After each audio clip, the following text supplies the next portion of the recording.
Good day everybody. Today the second session for the city as an experience, we are going to look at sacred aspects of urbanism in Indian context, and is an important thing what the city constructs. Image of the city is what last session what we saw, where the form of the city, how it creates and generates experience is what we looked at. Now this session we look at sacred space of Indian urbanism, which is an important thing which is emerging and has been shaping our cities and forming experiences. We look at ghats as spaces of sacred experience. Shrines and streets and everyday practice and religious beliefs are some of the aspects which I will touch upon, and will try to explain and understand how this has structured and created an important realm of experience in a city life and shape and form of the city life. Sacred space of Indian urbanism is where we look at important aspects of ghat formation as an urban space concept, shrines and streetscapes which have developed and emerged. To look at, we need to understand that cities were built around religious practices and activities, and temple towns and cities like Banaras, Ujjain, Madurai, Amritsar, Mathura, if I have to talk about, have been important pilgrimage centers, and they have shaped and defined experience and also shaped elements of ghats, which is an important characteristics of Indian urbanism, is what I would look at. As we moved and evolved, the religious practices and activities are part of the new modern life and new urban space. So, both the traditions and history of our cities and civilization which have shaped urbanism in a certain sense, has also brought important things to modern life also, where tourism, religious activities, economy have shaped around these sacred concepts of our existence. So, religious activities and practices are also part of urbanism to me, and I think an important thing we need to look at for experience of a city. If you look at an important example of Banaras city, we can see that how the city is sitting next to the river, and is an important thing what we need to understand here is that our ritualistic concept of Hinduism, which allowed these particular practices, that river becomes an important engagement and relationship, where cities and complete settlements emerge around that particular story of our tradition and history. And you can see Banaras is also shaped along the river as an idea, as a concept, and hence develops an important realm of activities on a daily basis and events at a particular time of the year for performing some of the important rituals and activities. You can see the spaces, the ghat spaces, where it houses activities at a smaller scale. There are smaller shrines which developed to perform certain smaller rituals and activities, the steps where the people come to take their holy bath, platforms to perform certain rituals and activities at the level of family and rituals in terms of celebrating or remembering the past ones in a certain sense, and there are buildings which are basically housing some of the people who come there to stay. Important thing to understand here is that the city of Banaras is shaped around the concept where people come here to die. It's supposed to be the holiest thing and the ancient city in our history as a concept, and an important aspect of public life today, that even today people would like to go there to perform their last rites and rituals as an idea. Hence, the importance of this particular experience is part of my modern life today. You can see how these rituals are also taking shapes, and modern life also brings back people to perform these rituals on a daily basis in a place called Nasik on the Ghats or Ujjain in a certain sense. So, these are important things for our existence, that even today the modern life also engages with this particular activity. So, cities are trying to enclose this particular religious aspect and religious practices as a particular experience and urban space. So, rituals are conducted where families come and perform these particular rituals and practices of rites or shaving heads when somebody is died. The last rituals are carried out on the ghats of this particular river, or people come there to remember their dead ones and perform the rituals annually as per their requirements as a part of the urban life. And hence you can see the important formation of these platforms and activities, where the religious priest would perform these rituals on a daily basis. People coming from all over India, it is not this particular city, it is a place where people are coming from long distances, and hence the significance of places like this, that a city becomes an important place for the whole country or the whole world, and that is how Banaras is being recognized and remembered as an idea. It also becomes an important event for recreation also on a everyday basis. Today tourism has become an important thing, people travel. So, tourism and religious pilgrimage come together and they form an important phenomenon activity. So, people are traveling all round from the year, and you can see in this particular slide how this edge is shaped and structured for that particular ritual and activity. So, it is an important urban space which is emerging, and hence cities have moved to basically focus on those things. So, India represents an example where these cities are also important to us. They are major economies, they are major activities, and lakhs of people actually converge on this particular urban space as an important aspect of their life and existence. You can see this in another example, the Ghats of Nasik, which is another religious sacred space, is something what this image shows us. Even mobility has changed this particular phenomena, and you can see in this particular image number of vehicles which are coming down right next to the banks of the river, where people are supposed to be performing the ritual activities for which they have traveled all the way from long distances to perform this activity. So, the sacred river actually becomes an important thing, urban space of experience. So, religiosity and traditions and activities are actually emerging as an important thing. So, the edge of the river is occupied by the buildings and activities and land uses responding to this particular activity and phenomenon, and hence an important aspect of urban form and space which is emerging in many of these cities as a question. You can see the god becomes bigger than the human being, and they are important elements, and color and other activities. So, the urban space is structured around this particular concept of our practices and beliefs and traditions, where kinds of gods and deities for which people come down to this particular space to perform these rituals are important elements of shaping the landscape in a certain sense, and hence a particular scale of activity which emerges in a certain sense. Another example which I would like to talk here, and here I would like to say that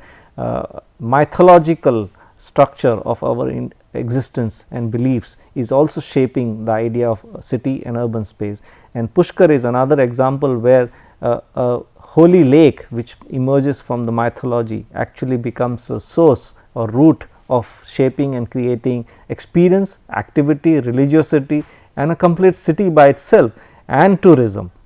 which is what this particular example. It is basically springing from this concept of Pushkar, which means a blue lotus flower, and this is actually older than Mahabharata and Ramayana as far mythology goes, and hence an important pilgrimage center. It has also become important for tourism for the world, because Indian history and Hinduism has attracted many tourists and foreigners to come and understand this particular idea of existence, and hence Pushkar and many other historical traditional places have become tourist spots, and hence an important economy and activity. So, basically religion and tourism and economy and urban development come together as an important question, and hence we need to understand this phenomena to understand how I can discuss and define experience of a city, and hence the form of a city in a certain sense. It is a place of religiosity, where again the concept of ghat is being created and defined, and architecture of that particular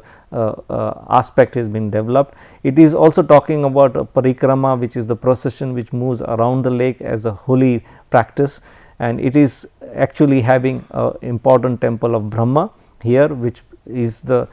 important aspect of this particular formation as an urban plan. And it has several ghats, it has many temples, about 500 temples which lined up around this edge, and it has 52 ghats which you can see in this particular image. These edge is a continuous line of ghats which are separate spaces of activities with their individual temples and shrines, and residential spaces. So, it is a complete city of that religious practice which is basically emerged as a concept, as an idea, and hence an important aspect of experience of urbanism, which is what I would like to emphasize and underline, that as much as the urban aspect of economy and existence of work and production, it is also a parallel phenomena which has emerged in our context of historicity, religiosity, and a concept of urban space which is a sacred urban space, and hence it is an important economic activity which is growing and becoming bigger and bigger as we move further as in time today. And we need to look at those ideas and pressures and need to respond to those things in a certain way. You can see here how this edge is a beautiful architectural expression of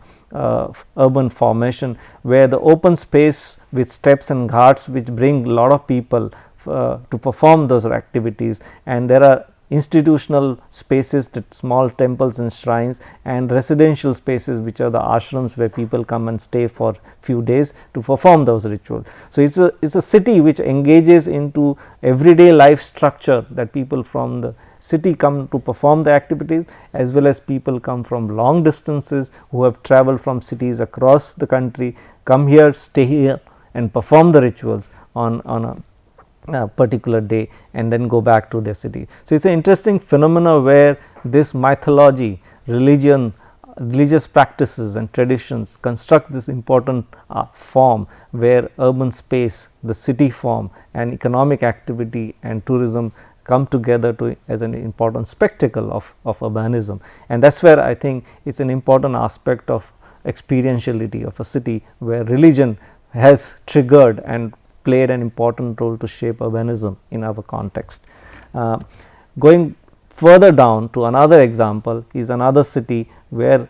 again it emerges from the mythological beliefs of formation and roots, where the Shiva temple is basically located here, and it is a holy spot where millions of peoples round the year, every day and on particular events converge here to perform that holy ritual of taking the bath and purifying themselves in a certain sense. And it is here I would like to bring another question, where mythology creates this significance of space which becomes very sacred and hence important to existence of Hindu philosophy in a certain sense. And that is where Ujjain is also one of the centers of the many centers the country has defined in terms of tradition and Hinduism, that it becomes a place where every 12 years it is a conversion of the whole of the Hindu fraternity to perform the holy ritual, which is the Kumbh Mela, which is a mega event of a certain kind which brings people in a certain sense. And it is also an example of a urban formation which I would like to explain, is that this city which you can see in this along the river was actually in historically a place where people actually came to perform rituals and went back to their settlements in a certain sense. Over a period in history, this activity became regularized and became important, and had grown into significance, that it started emerging as a permanent activity on an everyday basis, and that is where certain sets of people started settling and becoming who performed the rituals and pujas for the people who came from all over the country, resulted into formation of a permanent city, which is what the plan you see here in this particular image. In the plan you can see here that this whole city has developed around that particular temple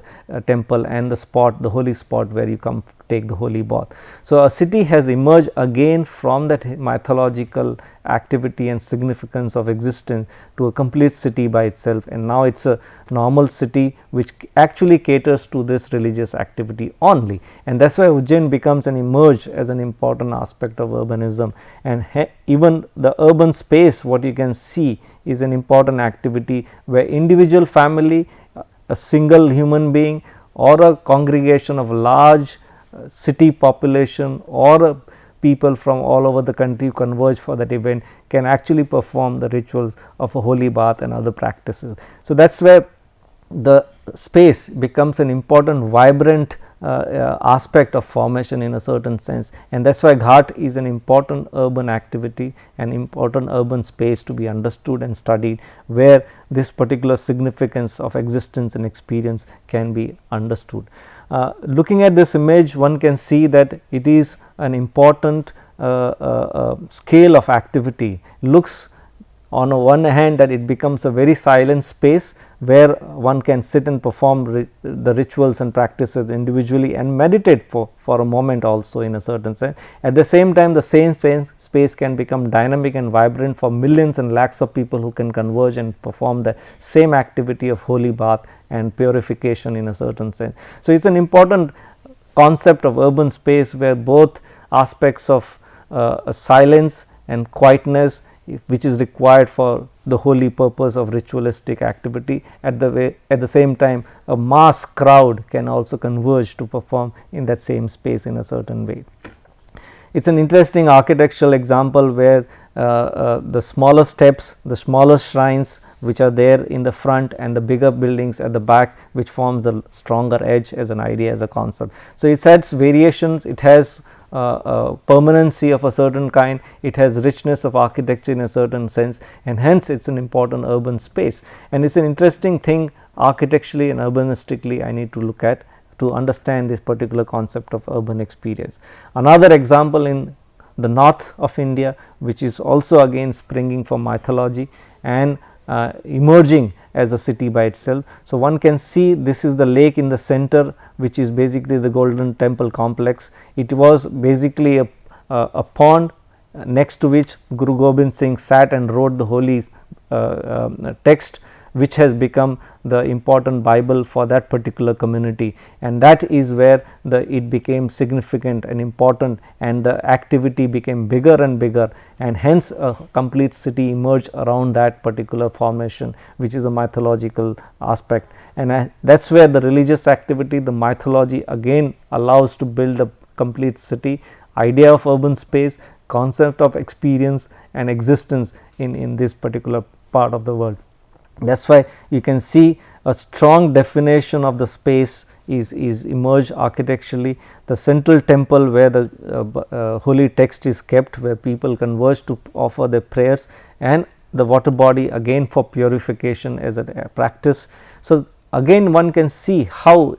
nature, water body, temple, religiosity, mythology has allowed an urban formation, and even today Amritsar, the Golden Temple, also becomes an important factor for tourism, and it is bringing not only the people from the country to perform the ritual also, but also to come and engage and experience this important aspect of history which was created as a question, and even the world tourists also come here. It is also telling us how architecture has come to support that beautiful formation of urban activity. So, the buildings have been designed with and constructed with grandeur to define and celebrate that particular formation. So, the architecture, urban design and city planning actually comes together in this particular example to define that sacred aspect and sacred traditions of our history, where city, urban space and experience is understood as a question. The same question actually has moved into modern life and has taken new forms and ideas, because religiosity, human existence and connection to God and relationship with God is an important phenomenon, and you can see that even in the modern life today, that we want to get connected to this religiosity in many forms, and hence if we can't go to these main temples and big places on an everyday basis, that activity actually comes to your streetscapes in a certain sense, and you can see that in this images. What you can see that actually God starts, and the temples and shrines takes different forms, and they become smaller size and happen at regular places, because you want to constantly engage with that activity on a daily basis. So, you actually begin your day performing that puja and engagement with the God on an everyday basis. So, it starts happening and taking shapes in the streets in these particular aspects. You can see many forms have emerged, and you can see those formation in this particular image. So, the tree, also another important aspect of Hinduism, is respecting and responding and connecting to the natural elements of our existence and resources. And that is an important aspect of Hinduism, which is what to me is a very important model of sustainability actually, which was defined that we exist with nature, we need to respect nature, we need to protect nature. So, Hinduism had defined that particular aspect in a certain sense, and that is where you can see in this particular image an example where a peepal tree becomes an important sacred element, and it creates a sacred space for everyday activity which people come there to perform those rituals in a certain sense. So, this is a very important aspect of sacred concepts what Indian urbanism talks about, and this is where I would like to conclude that the Indian history and urbanism actually brings an interesting concept of urbanism through these examples of cities which were formed around religiosity, concepts of sacredness, and complete city and urban space and activity actually emerged to define this particular phenomena, and hence an important aspect of experience of city and urbanism, which I think we need to look at and understand as we shape our cities, create and construct our cities and urban spaces in our context. Thank you.